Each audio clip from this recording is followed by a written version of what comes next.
Okay, hello. This is Jessica, I'm Rachel.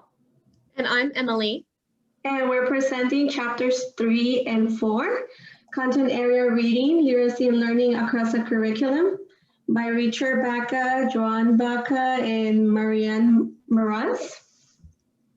And then my section, okay, so these are what we're gonna be talking about, chapter 3, the culturally relevant pedagogy. I'm not pronouncing that right, huh? And then ways of knowing in a culturally responsive classroom, linguistic differences in today's schools, shelter instruction for English learners.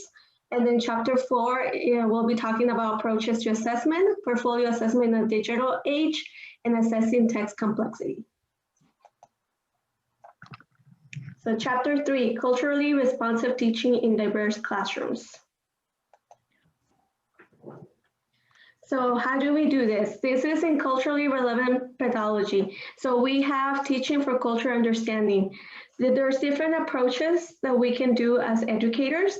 We have contributions approach, which is where teachers typically emphasize culturally specific celebrations and holidays within the curriculum. For example, Martin Luther King Jr. Day. That contributions approach reflects the surface level of a culture, but does not make provisions for in-depth study of its deeper elements. And then we have the additive approach, which underscores the teaching of various themes related to multicultural concepts and issues. These concepts and issues are integrated into the curriculum through the development of a thematic unit of study. But on the whole curriculum, it remains relatively the same throughout the year. And then we have the transformative approach, which is where teachers attempt to help students understand diverse ethnic and cultural perspectives by providing ongoing opportunities to read about concepts and events, which helps the students make judgments about them, and they are able to think critically, and they can generate their own conclusions and opinions. And then we have integrating multicultural literature across the curriculum. We have where we consider, how can we integrate? How do we approach that? So we have to, as educators, consider whether the story is authentic. We have to consider the different perspectives of different people in the community. We have to identify the characters' perspectives of events and conflicts, encourage students to relate their own experiences to those portrayed in text, and we have to identify values that shape the conflict resolution strategies used by characters, and we discuss how cultural norms and expectations may have influenced a character's decisions and viewpoints. And then how do we choose books? How do we go by that? So we have to encompass, different types of genres, picture books, newspapers. We have to help students, again, inspire. And then we have the teachers have to, identify different types of groups. For example, he talked in the book how, for example, a Mexican doesn't have the same viewpoint if you were born here or if you came from Mexico. So we have different approaches to our learning because we are in a different type of an environment. And then you have resources right there, down there. This is Cooperative Children's Book Center, the North Central Regional Education Laboratory, the American Library Association, and so forth. And then we have ways of knowing in a culturally responsive classroom. So we know that every child comes with a fund of knowledge. They all have different types of knowledge that they can share or have in the classroom. So funds of knowledge provides a framework to recognize the student's interest and the background knowledge that he or she brings to content area concepts. A teacher who makes a point of understanding the home culture, ethnic background, and community of students is in a better position to understand the kinds of knowledge that culturally diverse students bring to learning situations and to adjust the curriculum to their social cultural strengths. And then we have social networks, where we had to understand that, children have their tia, tío, uncle, and who might be maybe one's a firefighter, maybe one's works in the fields, or one is a teacher. So they have different viewpoints or perspectives that they bring with them to the classroom.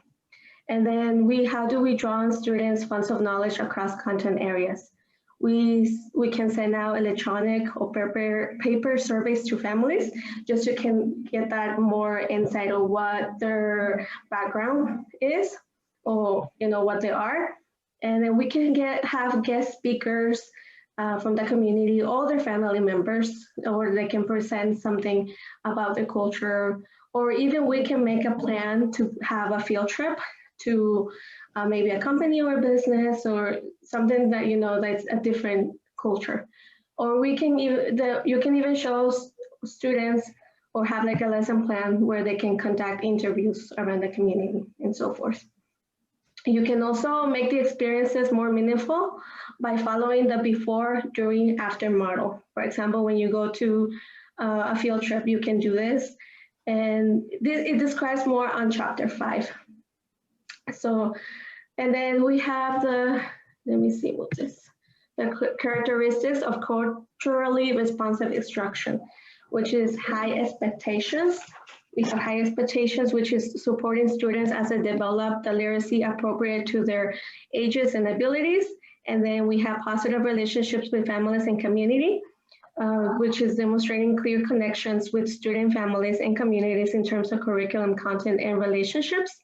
And then we have cultural sensitivity, which reshapes the curriculum mediated for culturally valued knowledge, connecting with the standards-based curriculum as well as individual students' cultural backgrounds. And then 4, we have active teaching methods, involving students in a variety of reading, writing, listening, and speaking, and viewing behaviors throughout the lesson plan. And then we have 5, which is teacher as facilitator. We present information, give directions, we summarize responses, and we work in small groups or pairs individuals around the classroom. We can do that. And then we also have number 6, student control of portions of the lesson. What you can call it healthy hum, which is talking at conversation levels around the topics studied while completing assignments in small groups and pairs. And then we have instruction around groups and pairs to create low anxiety.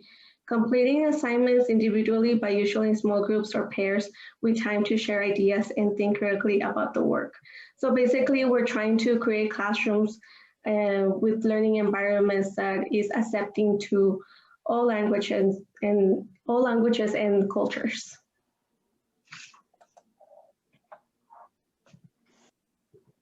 Okay, so I had the section linguistic differences in today's schools, and the first part of that section is dialect use in the classroom.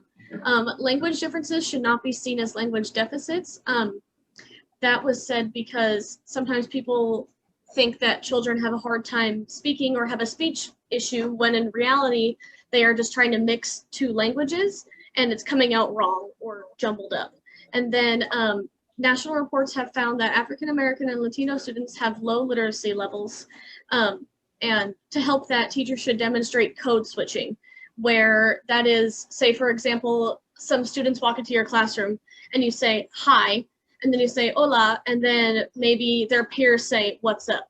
They need to learn how to answer those things correctly, which code they need to use, and that's taught in the English language more, but then when students come here from different countries, that's something they have to learn and practice, is code switching.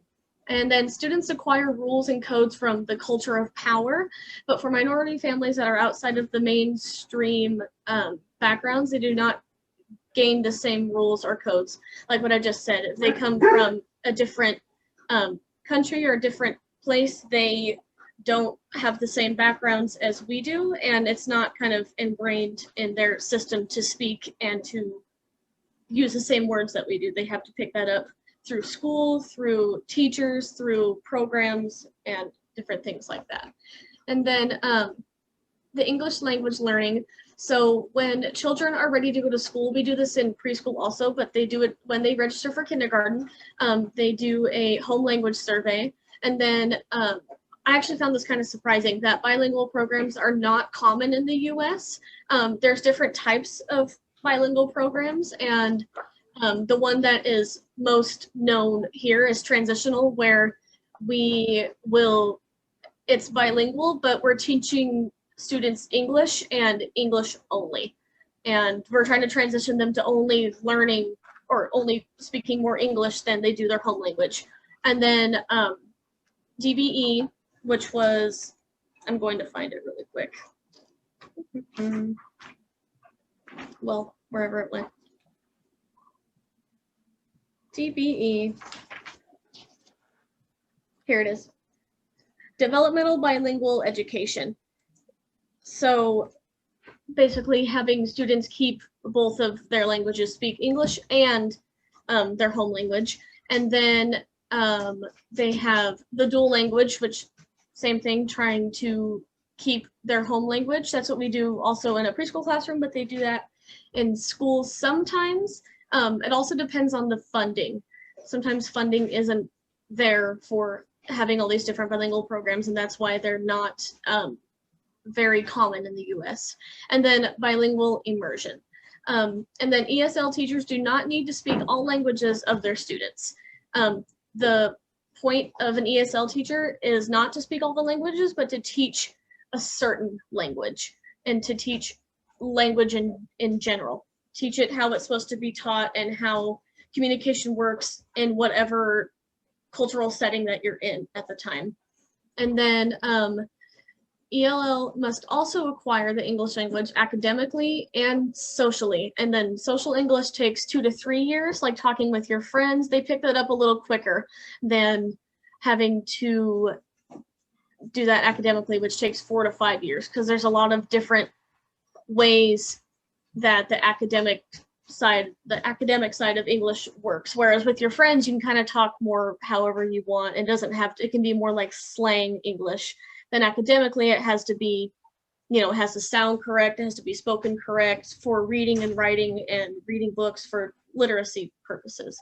And then, I'm gonna move this really quick. Books for English learners can be especially challenging for English language learners to grasp content, develop English proficiency, and be comfortable. So it takes a lot of practice for students that are learning the language to understand reading a story, because they don't understand if there's like in the next thing, it says graphic novels can help connect English to pictures. So it's almost like labeling, using, okay, say for example, the word is flower. Well, that's different in whatever language, so they can connect that word flower to a picture of a flower. And then they can be a little more specific, a picture of a daisy to a daisy, for example. And then use picture books and then as many subjects as you can. And they don't really specify a grade because it can help everybody. It can help adults specify different words, and it can help children really well to specify English words.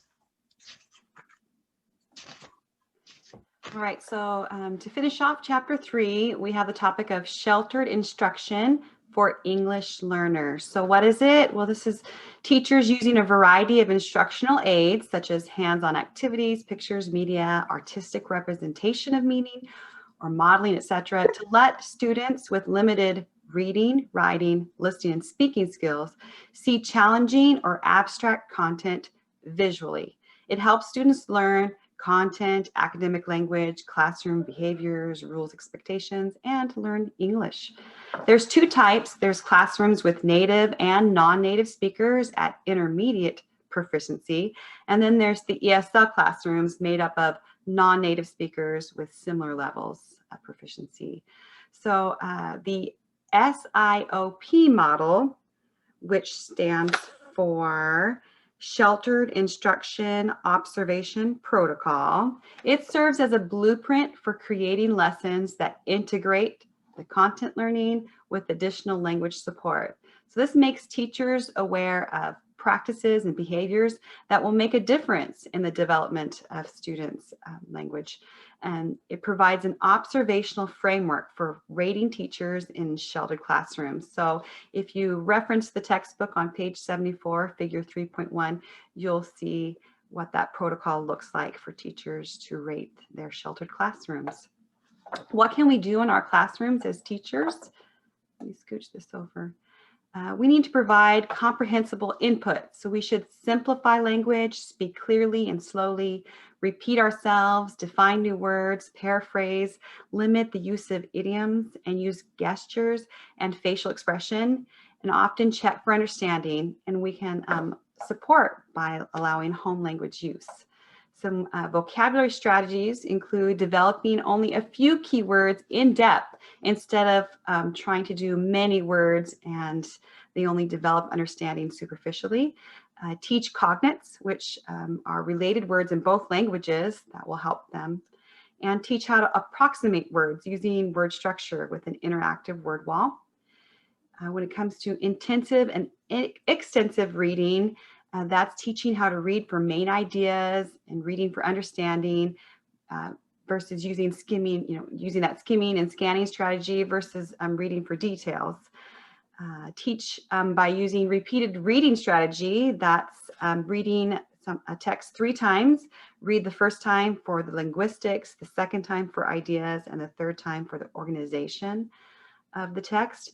And then teach learning strategies. For example, teaching making posters to demonstrate the learning you got from a text, and then teach writing strategies, things like mental composition, where you model thinking about writing. And there's also the 3 levels of writing, where you build knowledge, then teach the organization of writing, and give mini lessons on mechanics last. And of course, most importantly, as teachers, we need to create meaningful writing activities. Students need a purpose for their writing. They need to interact with it orally, within groups, with experiences for their writing to have meaning.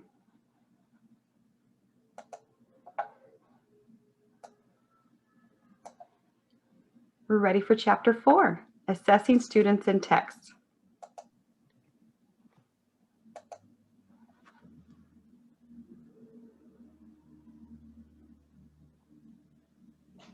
Okay, there it goes. Sorry, I couldn't unmute.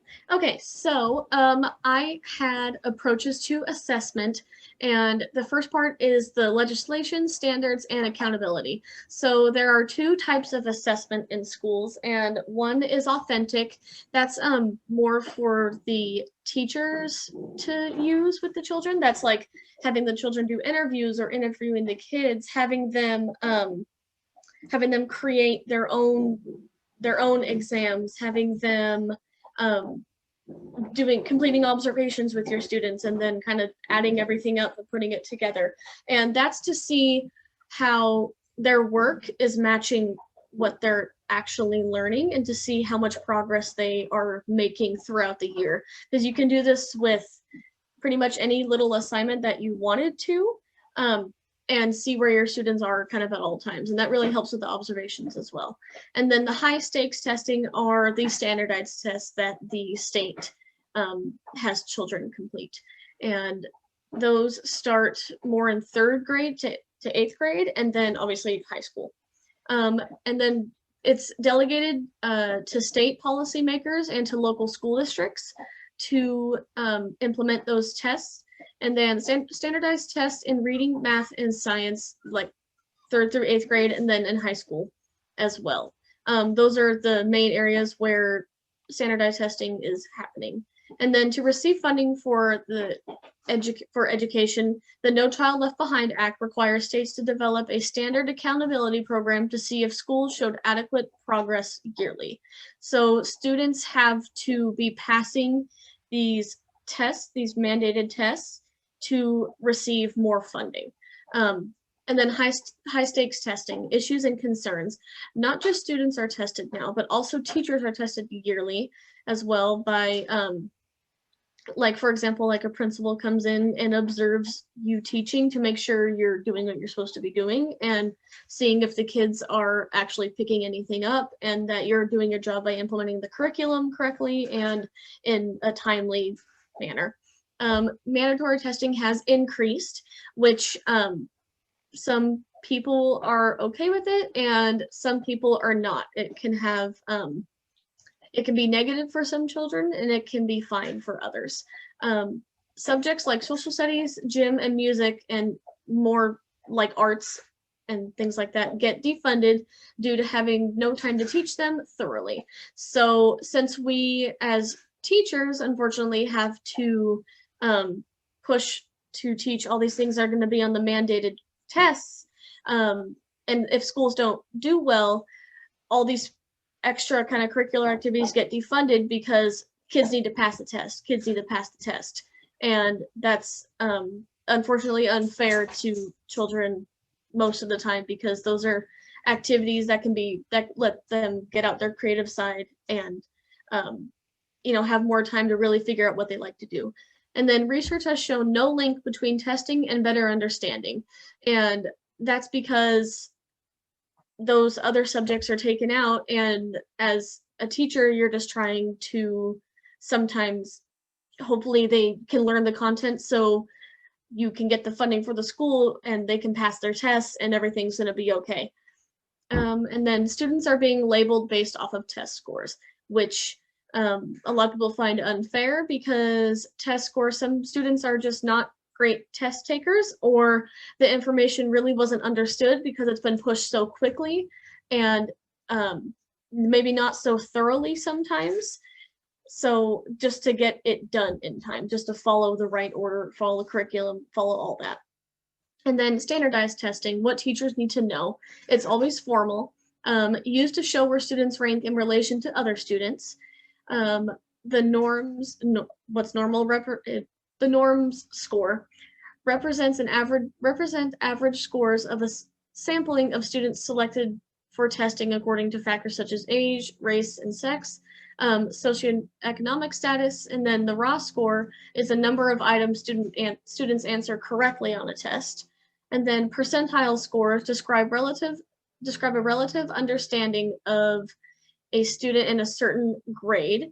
And then validity is the test actually testing what you were teaching. Like it's not just you taught them one subject in social studies and you're testing them on math. It has to make sense so you know that they're actually picking up what you're teaching. And then authentic assessment, the teacher's role. The teacher is the major tool for that because teachers are completing observations and they are the ones that are making sure everything's written down and everything's accounted for and keeping it all organized and in order for their students to be able to see what progress they've actually made. And then observations should be done thoughtfully, and you should have a process for what you want to observe.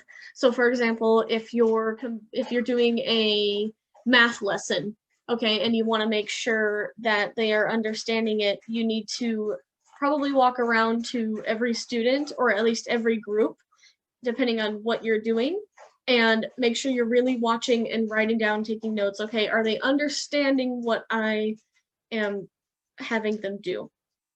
And then ensure observation is purposeful and useful to the child and yourself, because you can use observations that you've taken from the child and you can put them, say, into a portfolio and go back and look at how much progress they've made, or you can go back and look and say, maybe they're not getting that quite yet, and do something different with them, or be able to provide them a little bit more help rather than just not observing anything and you don't know really what's going on with your students and just hope they're learning things.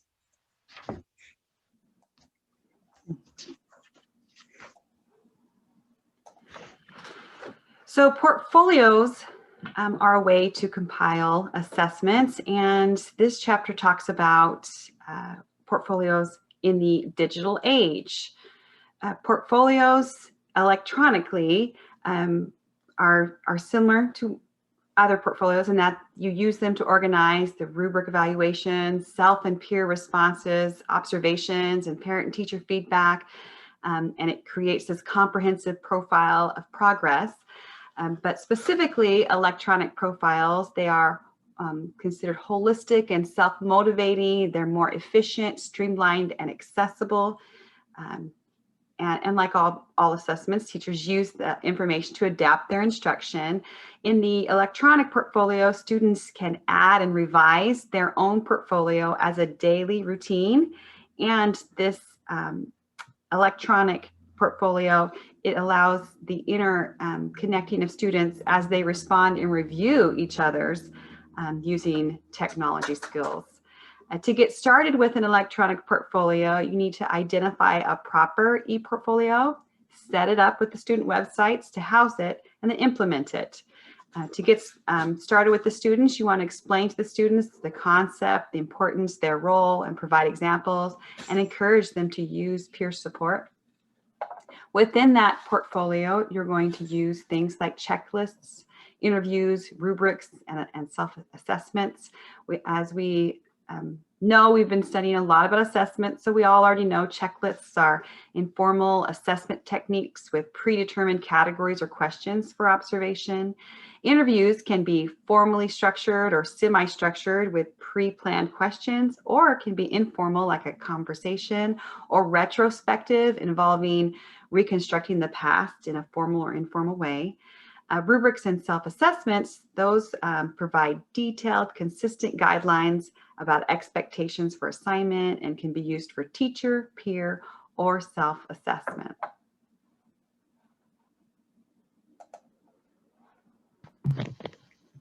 And then we have assessing task complexity.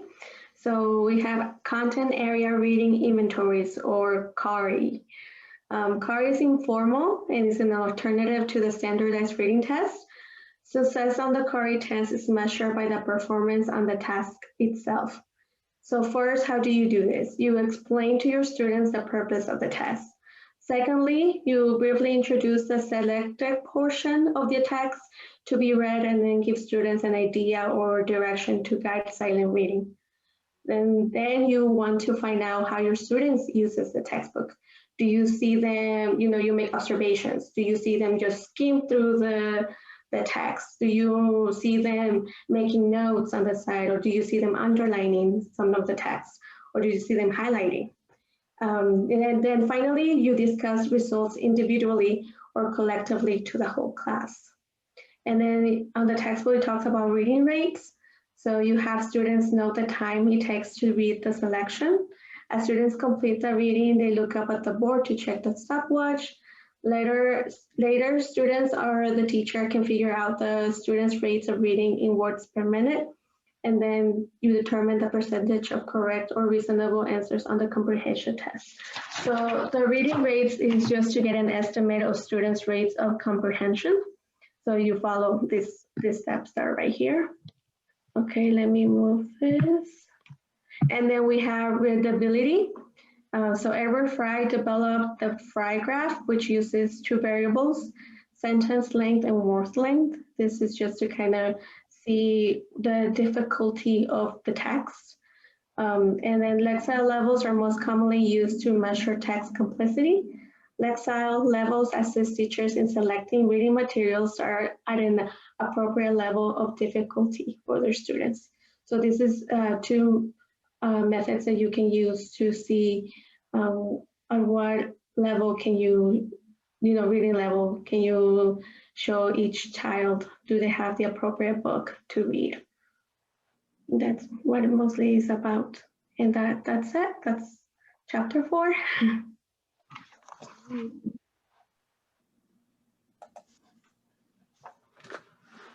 All right, thanks so much. Yes, thank you.